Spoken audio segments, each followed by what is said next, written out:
Welcome to the Flavor Fest Urban Leadership Podcast, where we talk to innovative artists, creative pastors, church planners, entrepreneurs, and people creating movements.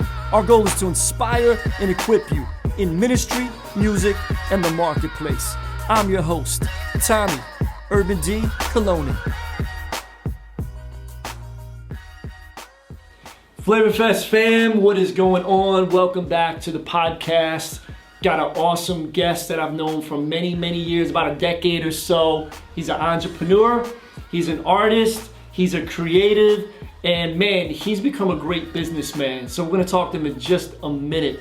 But really quick, just wanna let you guys know, if you missed the Flavor Fest virtual conference, you can actually go to the Flavor Fest YouTube channel and you can watch the general sessions. They're now up. You don't wanna miss it. We're helping you guys thrive even in the middle of a pandemic. So go ahead and check that out. We're gonna be continuing to release and drip out some other content that's from the conference. And speaking about thriving in a pandemic, if you have not gotten the Thrive in the Pandemic course yet, that's available at translationleadership.com. So if you're a pastor, church planner, church leader, it gives you guys a lot of great content and great ideas and innovation, things that we've been doing at Crossover Church that has really helped our church thrive during this season. So go over and pick that up.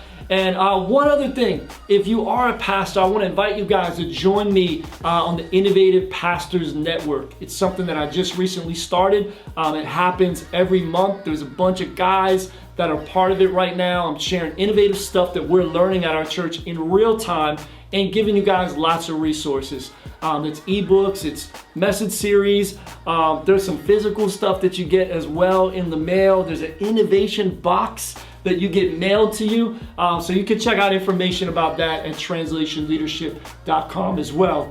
So today we got my man Henry Murphy. Back in the day, he used to be known as Zerubbabel. That was his MC name, but we ain't even gonna take you there. He has launched a successful urban clothing company that's called Unapologetic.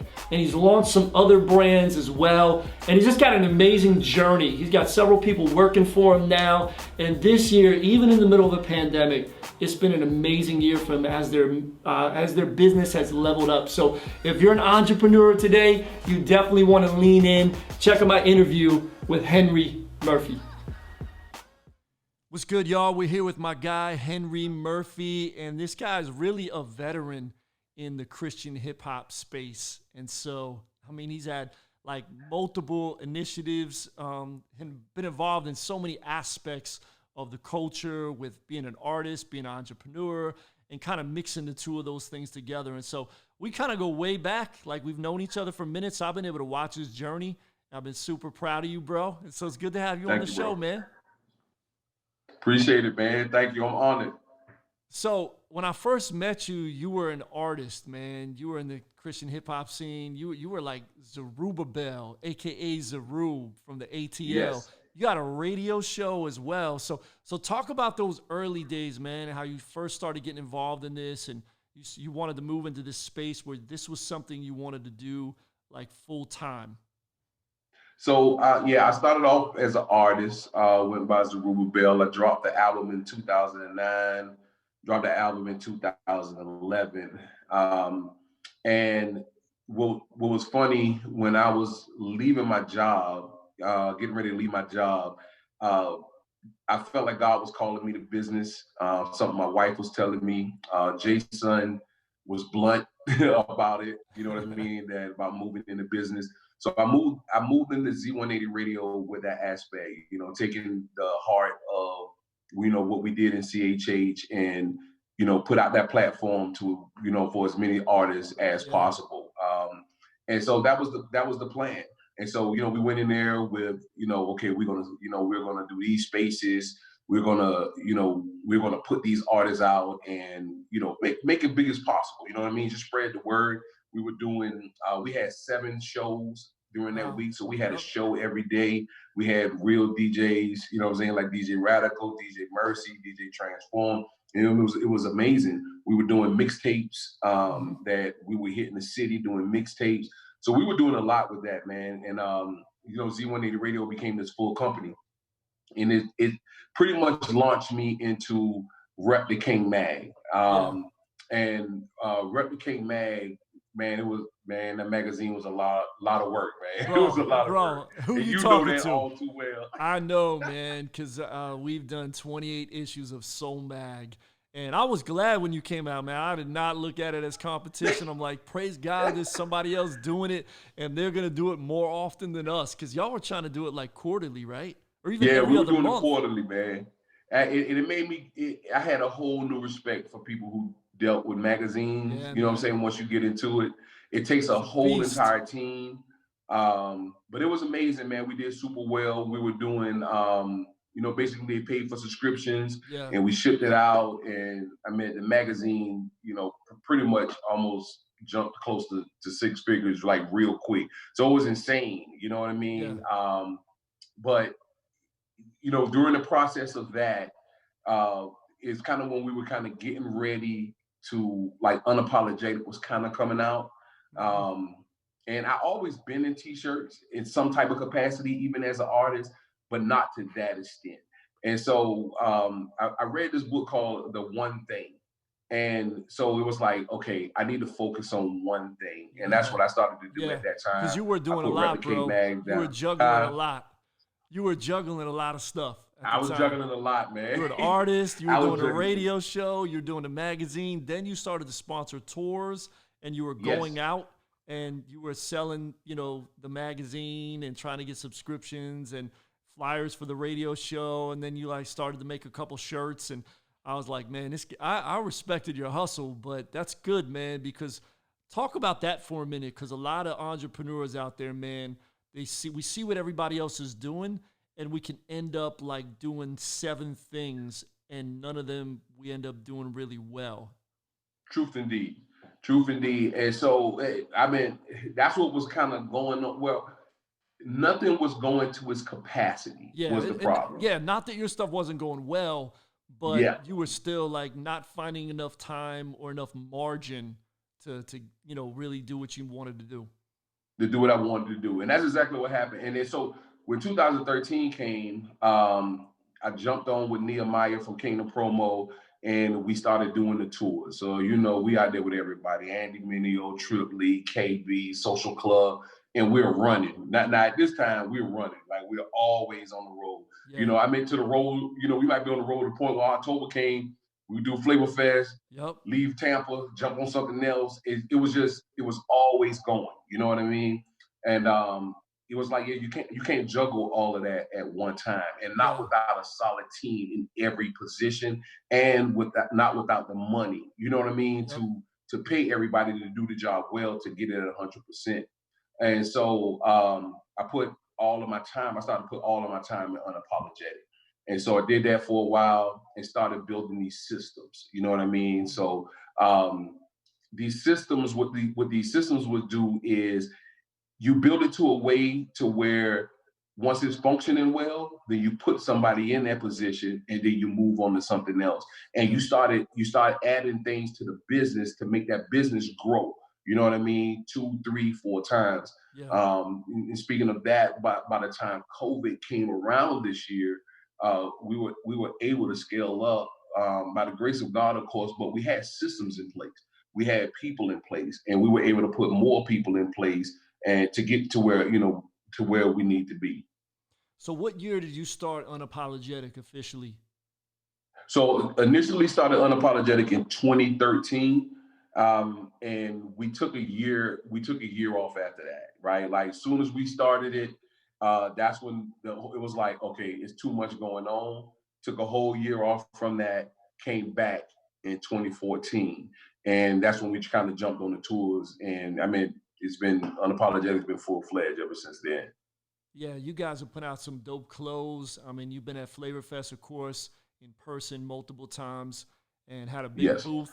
You guys have been at Crossover multiple other times when Nehemiah would bring some of the tours through. Yes. You've been there for that too. And then of course we've gotten clothes from you a number of different times to put in our store at the church in the lobby.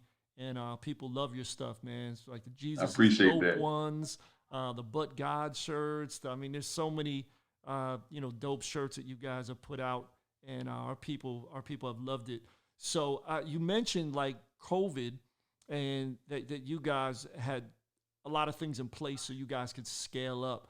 So like talk to us like what does business look like for you and for any entrepreneurs that are out there right now? Like this has been a challenging year in so many ways for so many industries. I mean, many businesses are just gone. They're already closed. I mean, they're obliterated, right? But there's some that have, when you see crisis, you should see opportunity. And so those Right. that have not seen the opportunities and they're just freaking out, they're gone, or they die. So you got to innovate and adapt, or else you're going to die. So talk to a little bit about like what did you do when everything began to hit back in the early spring, and what were some of the opportunities that you guys began to like jump on to make your business increase? And talk to us like how much it's grown, because you shared with me it's actually grown during this time. Yes, yeah. Now I'm gonna tell you was funny. Right when COVID was about to hit, um, I got I got sick and I had to go to the hospital.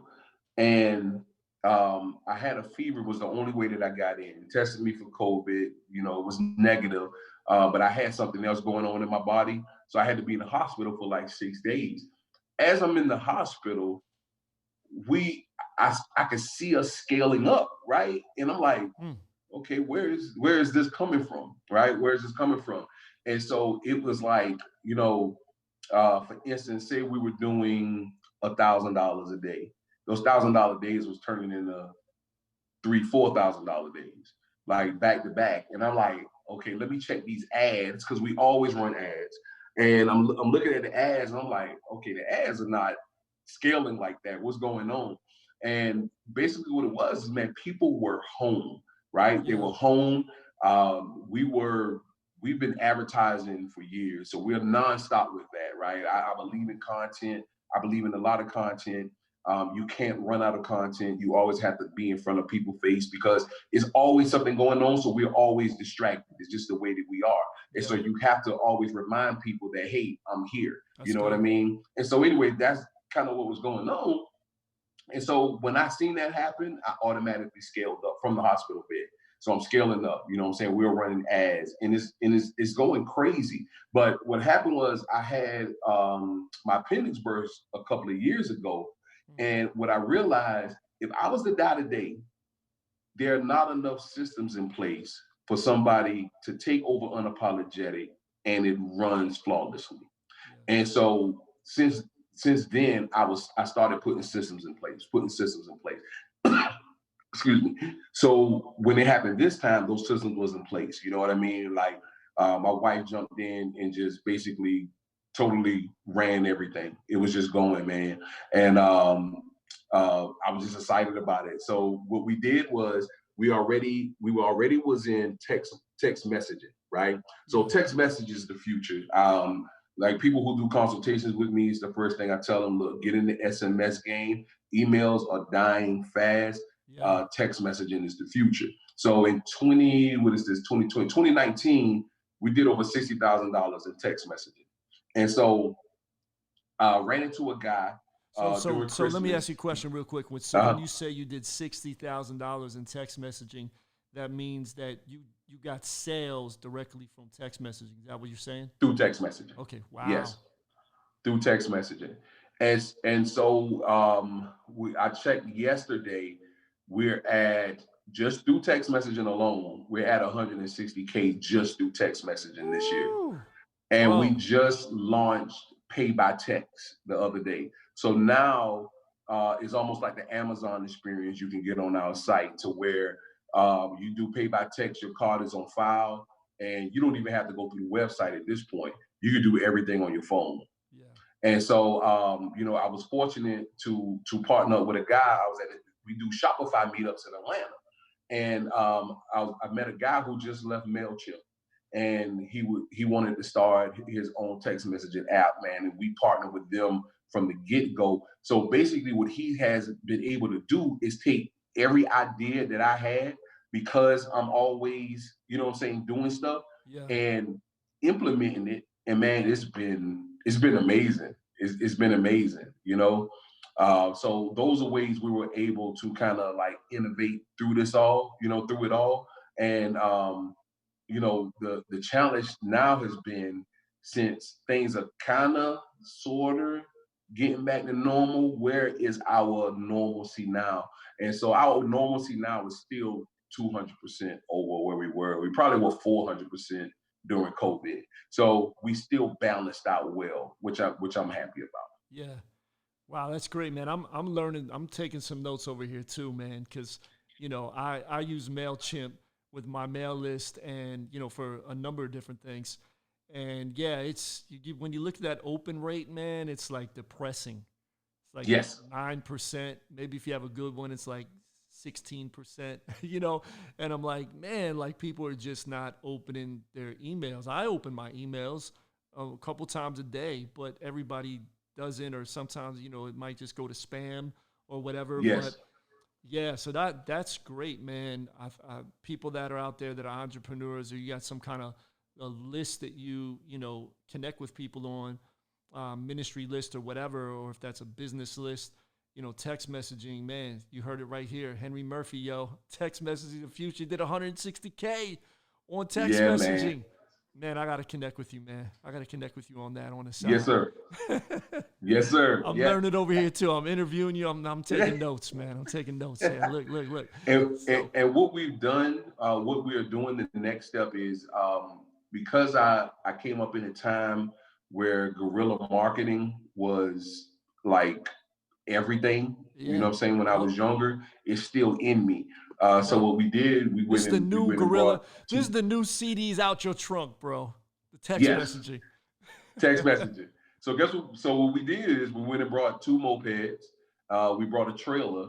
And so basically what we're going to start doing, as soon as this thing levels out in January and everybody's back in school, we'll be out there giving away free T-shirts, collecting text message numbers. And yeah, they're rap, they're unapologetic mopeds. You know what I'm saying? We'll have people out there, and basically we're going back to the street team thing, man. That's dope, and the man. reason being, you're an innovator, bro. You are an innovator, man. I love it. Thank you, bro. And so it proved my theory. So I had a theory, right? The theory was, if Facebook and Instagram go away, then we're stuck, right? Yep. So that's why I've been adamant about the text messaging. So my account has been banned for about 3 weeks now, and I'm still trying to find out why. I can't find out why. I don't know what's going on. But because our database is so vast from text messaging, then man, we've actually been saving almost $10,000 a month and making just as much money through our text message mobile list.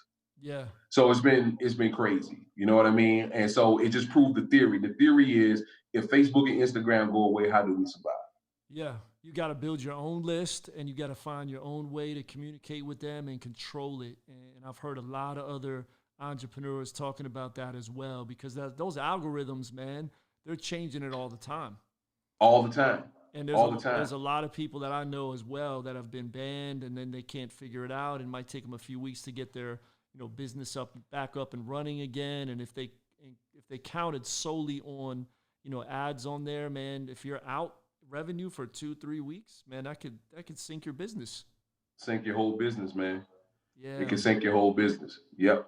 And so that's the reason why. Okay, let's use it while it's available, but we can't totally depend on it. That's good. You know what I mean? And we should have learned that from MySpace. Yep. Which is crazy. But during that time, if you were in music, man, it was insane during that time, right? That was how you got your music heard. I loved it, man. And then it was starting to die out. I'm like, no. I was one of the last ones holding on, like, no, come on. Like, I got so many followers on there, man. And it was just like, the engagement was like, it just became like a big space with all this spam on it towards the end. I think that's why people just left it. Like, Facebook at the time was so boring. I'm like, man, it's like the yellow pages, man. It's just boring, man. There's no, but it became, that's exactly what happened. And I flooded. think Zuckerberg and them was smart. What they did was they made you fall in love with the platform first. Yeah. And then they implemented the marketing. And so it also, too, is the details that they did. So you're usually getting marketing from either people, if you go to page, of course, because of the cookies there, it's going to follow you. But also the things that you put in your bio when you first sign up on Facebook, the things that you love are already hitting you anyway. So Yeah. it's not, it doesn't kill you. You know what I'm saying? Like, it's not overwhelming. Still to this day, the ads are not overwhelming. You know what I Yeah. mean? So they've done a good job with that. Yeah. The problem is they're always changing up those algorithms, and you got to be able to change with them. They And are, sometimes on man. those changes, like for us, because we do about 2,400 a week in ads sometimes, you might lose a couple of those in, for about 2 weeks trying to adjust. You know what I mean? Yeah. Because that's exactly what happened. You just have to adjust, and you have to see where it's going, what's doing well, what's not doing well. You got to do kind of, more split A/B testing. Hmm. It's just a lot to it, man, and you got to be on it every day because it's Yeah. always changing. Yeah, there's a science to it, man. I haven't quite figured it out yet, and I've been doing some ads for some courses that I recently have done, and yeah, it's been some days we're like, yeah, and then like 3 days will go by, and it's like nothing's happening. Like, is it still working? Yeah, Yes, you gotta yes, keep sir. tinkering with it, and yeah, man, it's tough. It is. Yeah, so let me ask you, Henry, where do you kind of think things are going as we come out of COVID? I know like things are sort of getting back to normal. Like we're recording this in the fall of 2020, October, but I mean it's still COVID's still it's still here, and they're talking about there may be a second wave this winter, and so I mean the elections coming up, and everything's just kind of up in the air, man. It's very uncertain right now. The economy is it's gotten better somewhat, but it's still kind of shaky a little bit. So, what do you think the future holds in all of that, kind of related to business, maybe, and entrepreneurship? So I do believe e-commerce is still the future. E-commerce though is what had happened during COVID too. So this is what happened. People who weren't shopping online was forced to Yeah, shop online. They right. were forced to learn how to use apps, to know how to do pickup, things of that nature. But the projections for e-commerce has been going through the roof and will continue to go through the roof. The thing is, it's still minimum. You feel what I'm saying? Like, it's still Yeah, minimum. I know at least 4 people in the same space that I am that does over 100K a month, and they've been doing 100K before COVID. yeah, So it automatically lets you know that it's that is plentiful, even just in what we do in our small realm, right? yeah, And I call it small because if you want to look at vast, then you look at Amazon, because Amazon is everybody. It's not a certain niche. It's not anything. And they exploded during COVID. One of yeah, the reasons they exploded too, because they're, now, some of us use it every day. Like, we use Amazon so many times a week. And my wife and I was talking about it. The reason why we use it the most is because the card is on file. We don't have to do anything. yep. It's As long as our convenient. information is protected, we see what we want, boom, we check out. We're not thinking about it twice. Yep. You feel what I'm saying? So, yeah, e-commerce is the way to go. I tell people, look, if you're getting into the t-shirt business, the best thing is to learn how to sell one t-shirt first. Learn the art of selling tees, right? If you get 1,000 people to buy that t-shirt, then you change that color and keep selling it. You know what I mean? You learn how to sell it. Once you learn how to sell it, then you can start adding inventory, then you can start upselling, because once you get to that part, then you'll begin to double and triple your money because of more things that you have on. But a lot of your money is going to go to ads. A lot of your money is going to go to shipping and just figuring it out and going and just making the mistakes, because it's a ton of mistakes. You know what I Yeah, mean? Like, it's a ton of them. And I told somebody, like, they was like, once you write a marketing course, I said, I've actually written them down. The problem is once you get to that fourth course, then it's not an automatic solution, right? Then it's troubleshooting, and then it's case by case. You know what I yep, mean? So if I do decide to do that, it will be up until the four, because these 4 pointers I can give you, it can it will have you scale up with the right content, the right ads, the right things like that, right?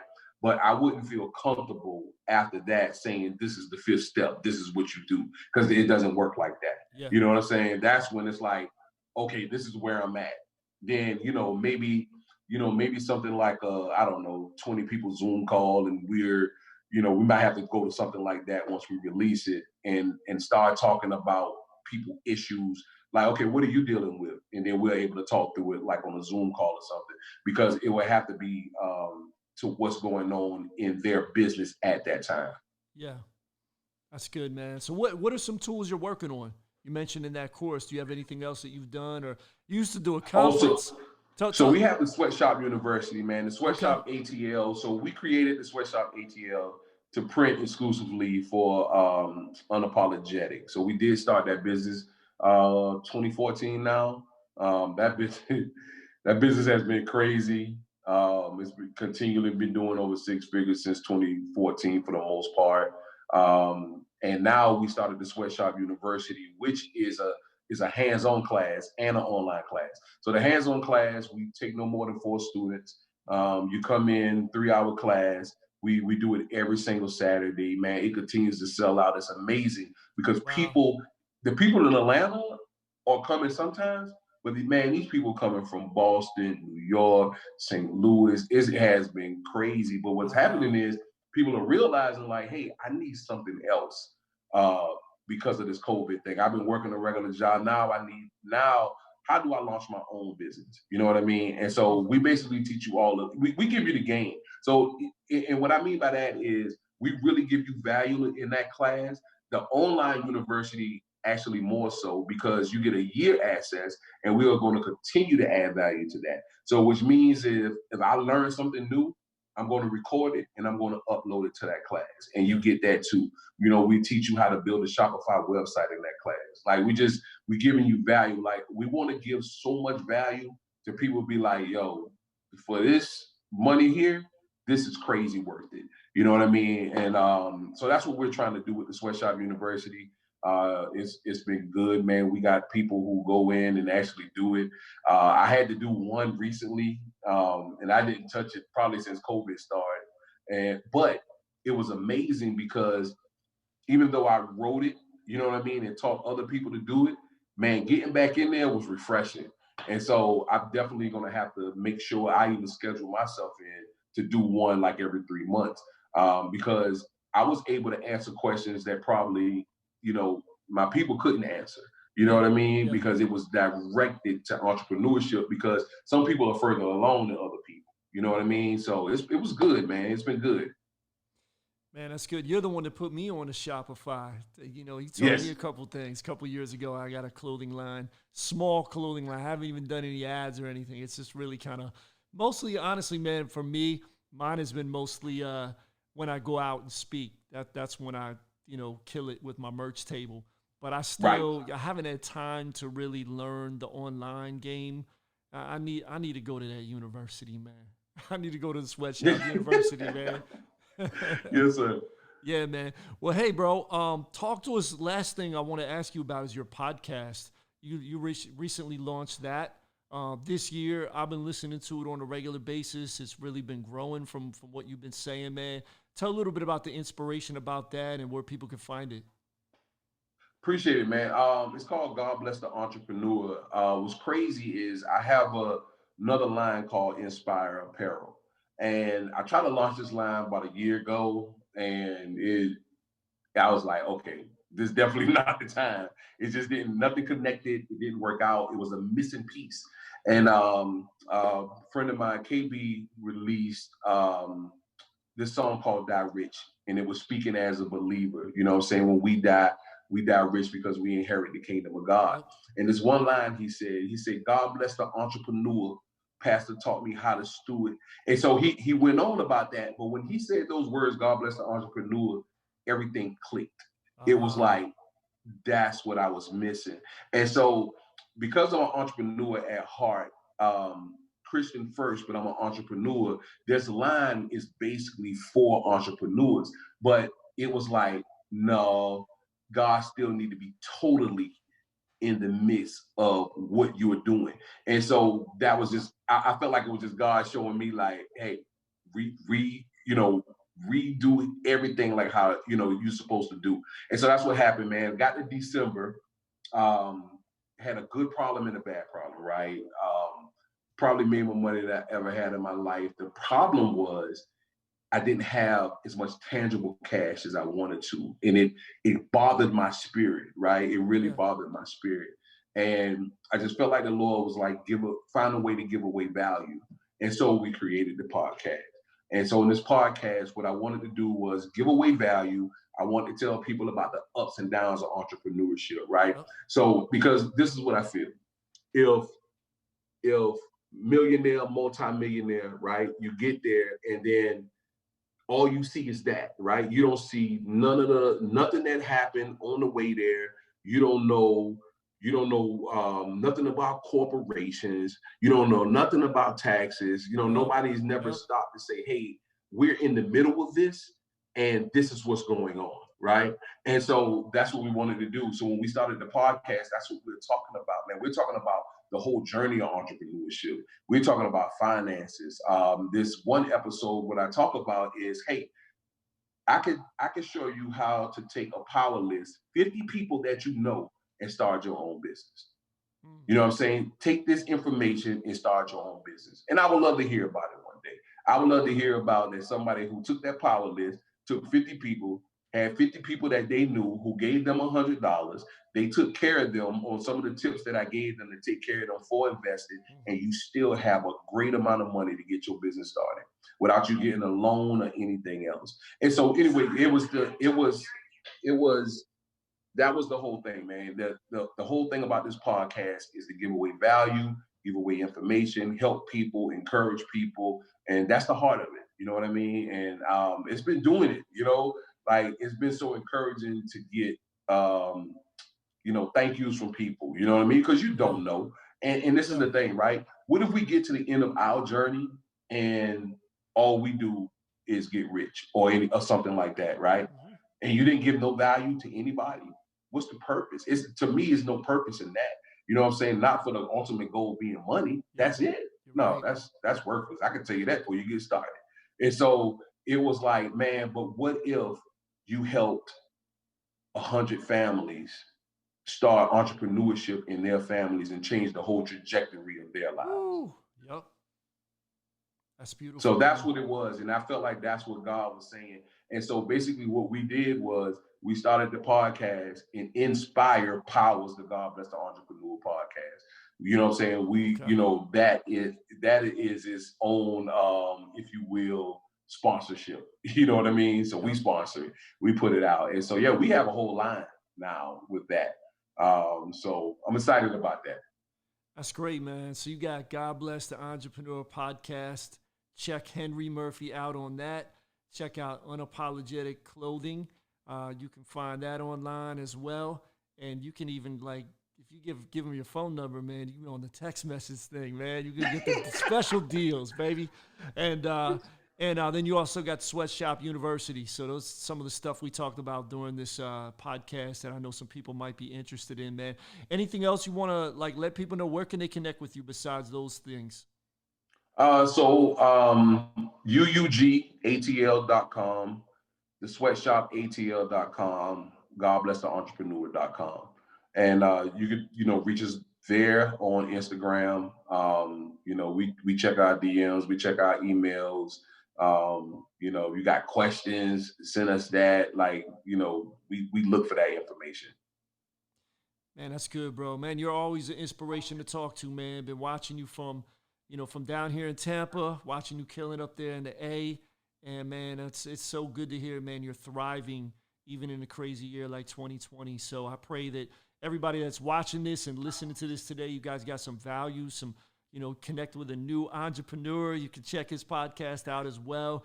And so, hey, Henry, could you end out this podcast, man? I always like to ask my guests to just close us out in a word of prayer, man. Pray for the people that are watching this. There's pastors, there's artists, there's entrepreneurs, there's church leaders, there's just movement creators, man. Just pray a blessing upon them, bro. Yes, sir. Lord, we thank you for your grace. What I want to do now is pray for entrepreneurs, leaders, pastors, pray for wisdom during this time, that you bestow godly wisdom on us and teach us how to move in these times, what to do, where to put our money at, how to find new money, how to inspire people during this time, Lord.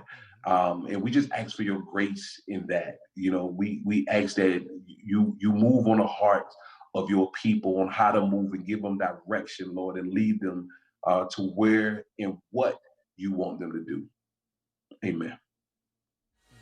So hey guys, thanks for tuning in today. Want to remind you, like, if you haven't subscribed, if you're watching this on YouTube, go ahead and press that subscribe button. We're coming out with podcasts and creating content on a regular basis. If you're listening to this on a podcast platform, do us a favor, put a rating on it, like it, put some comments on it. The more you share this with other people, the more we can help empower other leaders that are in ministry, in music, and the marketplace. So I'm Tommy Urban D from Crossover Church. We're so glad you guys tuned in. We'll be back soon with another podcast. We'll holler at you then.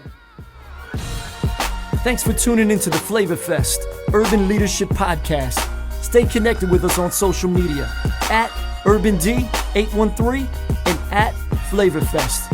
We'll talk to you guys next week. Peace and God bless.